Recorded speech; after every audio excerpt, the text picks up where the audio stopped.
So Dale, you've been doing a lot of work in this field. I suppose we could start to talk about the Massive Attack gig, the one went to Liverpool in December, because a lot of these ideas were incorporated into that gig, weren't they? Especially the food and the drink. So what kind of ideas were they using at that gig, and what were you bringing into that? For me, the kind of fundamental approach is about energy, transport, and food. They're the three things that drive unsustainability in our world. They're responsible for 80% of our carbon footprints as individuals, as organizations, as entire countries. It's a very good universal slide rule. And we all make decisions every day in those three areas of life. It's about how we power our homes, how we travel, and what we eat. And we can see those same principles applied to a live event. And so those are really at the heart of Act 1.5. And were applied to the gig on the Downs. I think the news out today, there's a report out today saying it was the broke a world record for low carbonness, the gig on the Downs. And we followed the same blueprint in Liverpool as well. And of course, I've already followed that blueprint of Forest Green Rovers as well. And I would say in that respect, took on what you might, I think stereotypically would say, the most difficult audience imaginable to take sustainability to, not just on the food front, but on every front, which is football fans. Mm-hmm. And actually, created a green football club, vegan as well. And, we're talking about 15 years ago now.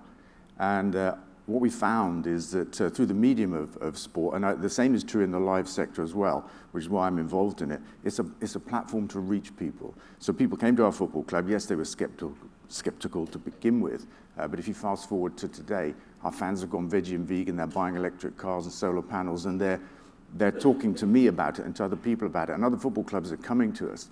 And instead of having a slightly kind of raised eyebrow or mocking tone, they're coming and telling us what they're doing about their solar panels, their electric car chargers and stuff like that. So the world changed very much in that 10 to 15 years. And for me, it's very exciting. I went to festivals as a kid, and I know that can change your life. Gigs and festivals can change your life, give you a different outlook. And it's a great opportunity to reach people and talk to them about how they live and to show them how they can live in a better way. In a sense, it's a platform of normalising sort of ideas that have been looked on as being a bit out there, making them become normal. Is that part of the process? I think it is part of the process, and I think that's part of like the evolution of our lives and our societies. Sometimes things that are outlandish one day, 10, 20, sometimes might take 40 years. I've been vegan nearly 40 years, and back when I said I didn't want to eat animals, it was like actually people were quite aggressive. I know it can happen these days as well, but it was like being from another planet because it was so against the norm. So yeah, that happens, and now I would say plant-based food is quite normal at events, at football clubs. Chelsea have a dedicated plant-based food outlet, for example, in the Premier League. We've seen Premier League clubs get on board the green agenda. Massive Attack are leading the way, I think, in the live music sector. And it takes these examples to show other people, other event promoters, other bands, other football clubs, sports clubs as well. The UN have got involved. They've created a Sport for Climate Action program and recruited all of the sport bodies in the world, actually, to the same end, which is to reach the billions of sports fans on the planet and make them fans of the environment. I mean, with the Massive Attack gig, because I guess it's more of a music-orientated event, but what things are going there with the food and drink, because this is the food and drink panel? So what sort of things were you bringing into that? What sort of ideas? What worked and what didn't work and what needs to work? The thing is, plant-based food these days is not difficult to come by. And a lot of the issues were just psychological. The people behind the gig, let's say, I don't know exactly the terms for them, but the people that were organising the gig were a little bit sceptical, like, maybe people won't want to eat the food if they come here, and it's only plant-based. Well, I'd heard that before, in 2010 at Forest Green Rovers.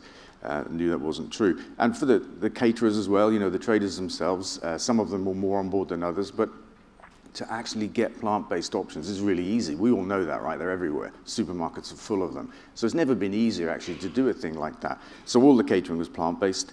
I think I'm not sure about the drink. I think the drink was vegan as well, and we had no generators on the day. That was a really big thing. It was all battery powered, so there were no fumes, there was no noise, energy transport and food. They laid on electric buses as well and stuff like that. But look, the food queues were incredible. They went from one side of the arena to the other. So far from being an unpopular choice, it was super popular, just incredible. So that'd be interesting. And I just want to say, Forest Green Rovers as well, our experience there, people said to me, you'll kill the football club, nobody will come, and if they do come, they won't eat food. And today, our crowd is 4 times bigger, and our food sales are 10 times higher. That's what I know about the Massive Attack gig. Do people, I might not have the stat, do people actually eat more food that night than normal? I'll have 2 of those. That's right. There's a lot of really great stuff to try. Yeah. And it became about food. Food became, I don't know, kind of like an exploration for people. I think a lot of people came there knowing what they were, coming into, because vegan food, plant-based food, it's not a cranky thing anymore. So with that gig, you're saying about Forest Green and people like Chelsea taking parts of that model.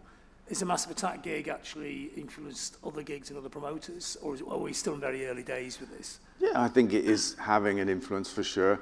And also, I'm part of a thing called Grid Fairies, along with Claire, and taking diesel out of festivals is definitely having an impact. Other promoters and bands actually approaching us and festivals to say, how can we do this?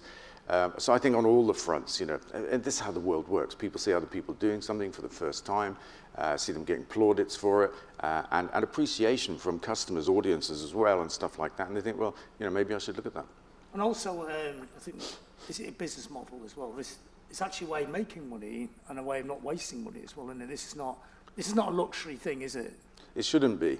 So plant-based food shouldn't be more expensive. It should be cheaper.